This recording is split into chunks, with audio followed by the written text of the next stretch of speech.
Hello everyone, today we are going to learn basic AutoCAD 2027 how to fill a shape.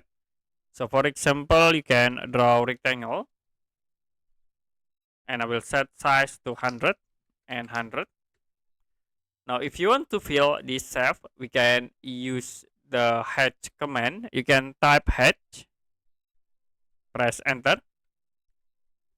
and the next you can use the solid for the pattern.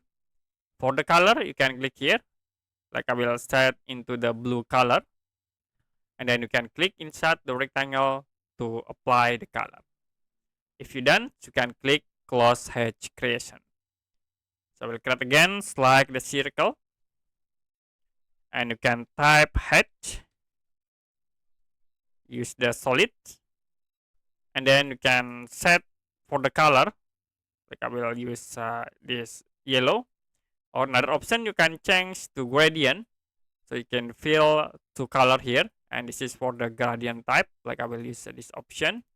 Or you can click drop down menu to show another option and select inside the rectangle, click to apply.